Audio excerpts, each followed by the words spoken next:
NATO അംഗരാജ്യങ്ങളെ Russia ആക്രമിച്ചേക്കുമെന്ന American president Joe ബൈഡന്റെ പ്രസ്താവന റഷ്യൻ പ്രസിഡന്റ് വ്ളാഡിമിർ പുടിൻ തള്ളിക്കളഞ്ഞു.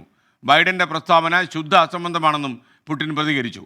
വിവരങ്ങളുമായി അമേരിക്കയിൽ നിന്ന് മധു കൊട്ടാരക്കര ചേരുന്നു തത്സമയം.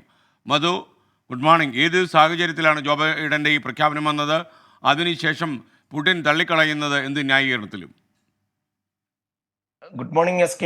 യുക്രൈന് കൈയയച്ച് സാമ്പത്തിക സൈനിക സഹായം നൽകുന്നതിനെതിരെ അമേരിക്കയിൽ അടുത്ത കാലത്ത് എതിർ ശബ്ദങ്ങൾ ഉയരുകയും യുക്രൈനുള്ള ഒരു അടിയന്തര സഹായ പാക്കേജ് US കോൺഗ്രസിൽ പാസാക്കിയെടുക്കുന്നതിൽ ബൈഡൻ ഭരണകൂടം പരാജയപ്പെട്ട ഒരു സമയത്തായിരുന്നു ബൈഡന്റെ ഈ മുന്നറിയിപ്പ് വരുന്നത്.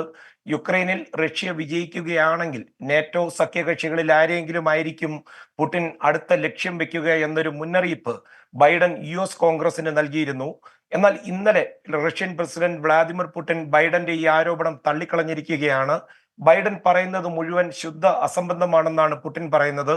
നേറ്റോ രാജ്യങ്ങളുമായിട്ടുള്ള ബന്ധം വഷളാക്കാനല്ല, മെച്ചപ്പെടുത്തുവാനാണ് എല്ലാ കാലത്തും റഷ്യ ആഗ്രഹിക്കുന്നത്. റഷ്യക്കെതിരെ നടത്തിയ ഈ നയതന്ത്ര മണ്ടത്തരങ്ങളൊക്കെ മറച്ചു വെക്കാനാണ് ബൈഡൻ ഇപ്പോൾ ഇത്തരം പ്രസ്താവനകൾ നടത്തുന്നതെന്ന് സ്റ്റേറ്റ് റോസിയ ടെലിവിഷന് നൽകിയ ഒരു അഭിമുഖത്തിലാണ് പുടിൻ പറഞ്ഞത്. അതേസമയം അയൽ രാജ്യമായ ഫിൻലാൻഡ് നേറ്റോയിൽ ചേർന്നതിലുള്ള അമർഷം പുടിൻ പ്രകടിപ്പിക്കുകയും ചെയ്തിട്ടുണ്ട്. ഫിൻലാൻഡിനെ ഒരു കാര്യവുമില്ലാതെ നേറ്റോയിലേക്ക് പാശ്ചാത്യ രാജ്യങ്ങൾ വലിച്ചിഴയ്ക്കുകയായിരുന്നു. റഷ്യയുമായി അവർക്ക് ഒരു പ്രശ്നവുമില്ലായിരുന്നു. ഉണ്ടായിരുന്ന പ്രശ്നങ്ങളെല്ലാം വളരെ പണ്ടേ പറഞ്ഞു തീർത്തതായിരുന്നു എന്നും പുടിൻ പറഞ്ഞു. SK, അമേരിക്കയുടെ നേതൃത്വത്തിൽ 1949 സോവിയറ്റ് യൂണിയനെതിരെ നേറ്റോ സഖ്യം രൂപം കൊള്ളുന്നത്. SK. Okay, thank you Madhu Kottarakkara.